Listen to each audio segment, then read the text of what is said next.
Splash. Young Marv, I'm cashing out, don't ever think you can short me. I told ya I got ear crack, well it's powder now, you can stunt me. I got the bars, I got the songs, no way you can ignore me. I see your list and I'm about to kill every rapper you got before me.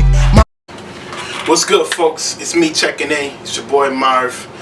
Make sure you check out my project, Highland's Very Own 2. It's on Apple Music, Spotify, Tidal. So it's on my SoundCloud, which is Marv Crit. Link's gonna be in the description. But let me just get to the point of this Marv moment. I like to drop in from time to time. I'm gonna start making a more frequent thing to talk about some social issues that's going on in the world. You know what I mean? Because I don't know. Sometimes I just don't talk about them. And, the podcast's gonna pause right now, so maybe I'll get back to it. Maybe I won't. We'll see. So I want to do some Marv moments, man. It's been a while since I did the first one, so I want to get into this one. First thing I want to talk about is, it's a topic that's been going on for a while, and it's the North Carolina bathroom situation. The city of Charlotte passed an ordinance basically stating that you can go in whatever bathroom you identify as. They never specified if you're in that transition or whatever the case may be. They just said if you identify as whatever, you can go into that prospective bathroom. So basically what they're saying is if me, dressed exactly how I am now, decided I wanted to wake up today and say, you know what, I want to identify as a woman, I can go in a women's bathroom and locker room. That's what the law allowed. You know what I mean? A lot of people felt like it was an attack on transgenders, when I personally believe it was not, when North Carolina came back and said, no, you have to go into the bathroom you were born as. Because the simple fact is, it's like a law where they ain't gonna really enforce it, but it is a law. So if you get caught breaking it, you know what I mean, they're gonna look at the extremists, though. You know what I mean? Typically, let me first break down what my concern was when I first heard about the ordinance. My first concern I looked to was my wife and my daughter. I was like, so you telling me, me dressed as I am, I can go in the bathroom, women's bathroom, sling my dick out, and start pissing, you know what I mean, in front of all them women, all them little girls, you know what I mean? That sounds crazy, doesn't it? You know what I mean? So that's what I thought of. Now, first thing people say is, well, pedophiles and predators are going to always be pedophiles and predators. That is correct. But why are we opening the door for them to be pedophiles and predators? Let's continue to let them try and break through. Let's continue to let them break in the house to try and get to what they got to get to. Why are we opening the door for them to get to what they got to get to? You see what I'm saying? So, if a man decides, hey, I'm going to dress up as a woman, I'm about to go out here and start raping chicks, you're right. He could have done that before. You see what I'm saying? And no one's ID checking people at the door of the bathroom. You see what I'm saying? I don't know what bathroom transgenders used before. I'm assuming they're going to use the bathroom that the transition they go into once they make, the proper steps. I figure if a woman, if a man has the titties, but he's still in the process of cutting off his wee-wee, then guess what he's going to probably do? Probably going to go to the female's bathroom. You know what I mean? We don't know that. We don't know who's a transgender if they're in that process. You know what I mean? Sometimes you can tell, sometimes you can't. So that's not what the problem was, for me at least. I'm just speaking from my perspective. This is a Marv moment. My problem was, a man dressed as is, as I'm dressed right now, should not be able to go into the female's bathroom and do what the hell they want. Period.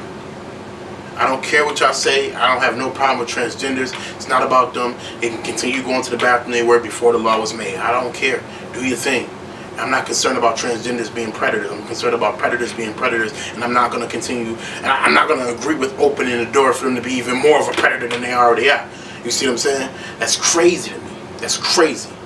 You know what I mean? It's always people like, no, well, you're looking at it this way. Who's to stop them from doing this? Okay, no one is saying that we're stopping them now. What I'm saying is, if I'm standing outside the door while my daughter's in the bathroom, someone dressed up like me is not going in that bathroom. It's that simple.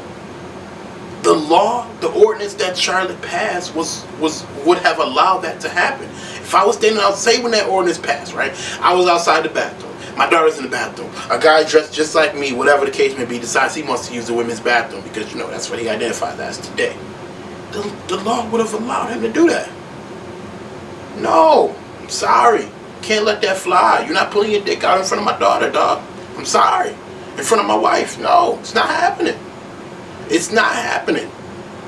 It's that simple. I just will not let it happen. So that was what my problem was. So then, they came back with the law basically saying you got to go in as what, You were born as. Again, I don't think that's the right thing to do either. I think I need to, get more specific when it comes to that law to make sure you are protecting transgenders, because any person that made the full transition should not have to use the bathroom they were born as. They should use the bathroom that they're currently as right now. It's that simple. But the problem was the predators. I don't want a man being able to go into the girls' bathroom. That makes it just way too easy. You know what I mean? Of course there's men that can go into the young boys' bathroom and do the same thing. We understand that. We understand that. But the fact of the matter is, those creeps should not be allowed in the bathroom with women. You understand me? Period. Little women, little girls, the boys should be protected too. But usually people are a little tougher on boys than they are on girls. You know what I mean? But it shouldn't be allowed. Fix the law, make it to where transgenders can't go to the bathroom they transition to, or they're going to transition to, whatever you want to do. Fix the law, but I felt like that was the right move as far as the immediate action of, ratifying what Charlotte passed as far as an ordinance. That was the correct move, if you ask me. That's just my personal opinion. You feel me? But anyway, next thing I want to really touch on is the gorilla situation. Parents let their 4-year-old climb down with a gorilla. How does that happen in the zoo? Trust me, I do not understand. Because when I'm in a crowded area, again, this is my personal parenting. This is not the way everybody parents. I understand that. But I'm just telling you out Marv's moment. You understand me? The way I parent is when I'm in a crowded area, I hold on to my kids tighter. You see what I'm saying? When I'm in a public setting, I hold on to my kids tighter. You see what I'm saying? I hold on to my kids' hands a little bit tighter in a Walmart, a zoo, a carnival, whatever, than I do when we at home. You feel me? So, what I just don't understand what could have happened to where you lost track of your 4-year-old to the point they were able to climb down there with a gorilla. A silverback gorilla, that's an endangered species. Now, everybody's saying the gorilla like it was protecting the child, which that could be the case. And then you see the child getting dragged through the damn water. It looks like, the gorilla could have drowned the child from that. I don't know if there was another way to have handled that besides killing the gorilla. You know what I mean? I don't know if you could have tranquilized it. I don't know if the zookeepers could have went and got the child. I just don't understand why did it ultimately lead to the gorilla getting shot. You know what I mean? That full story has yet to be released. What I do know is the child got down there. They say that they felt like the child was in danger and they did what they had to do to get the child out of danger. And that's what matters the most, is the safety of the child. I know there's animal lovers out there who feel like animals are equal to us. I don't. I do not think animals are equal to humans. There's even a food chain in the animal kingdom. You know what I mean? You can't say you think animals are equal to humans, but animals don't even treat other animals equal to them. You think a hyena is on the same level as a lion? Think about it. No. Would you treat a hyena the same way you treat a lion? No, you wouldn't. Don't lie to yourself. What about a possum? You gonna treat a possum the same way you treat a fucking lion or a gorilla or a monkey? No. What about a rat? Are you gonna treat them the same way? No, you probably got rat traps in your fucking house or something. Stop it. So there's a pecking order. There's a food chain, and I think humans are at the top of the food chain. Besides whatever is out there terrestrial wise. But it's an unfortunate incident. The parents need to be fully investigated to see exactly what the fuck happened.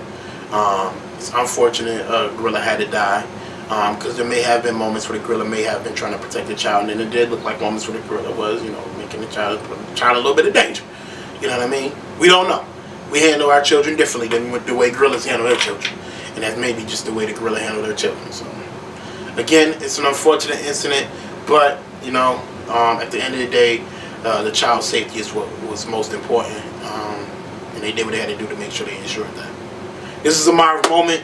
Again, make sure you check out my project, Highland's Very Own 2. Make sure you also check out Keith's project, Love Me Now. Both of them are on Tidal, Spotify, SoundCloud, all that stuff. Follow me on Twitter, Instagram, Facebook, Snapchat, Periscope. I'm everywhere, at Marv Crit. And then also follow my boy Keith, same things. He's everywhere, Keith the Don. My website is marvcrick.com, his website keiththedon.com. And fuck with us, rock with the music. This is a Marv moment. I'll see y'all next time. Peace, people. So pure, you so thorough, you so cocaine. And every time I taste you, my trip is never the same. Never the same. You're the only drug that I need to ease my pain. To ease my and pain. Vanilla texture that make me go insane. I swear to God, you're so dope, babe. beer with the baking soda. I saw one.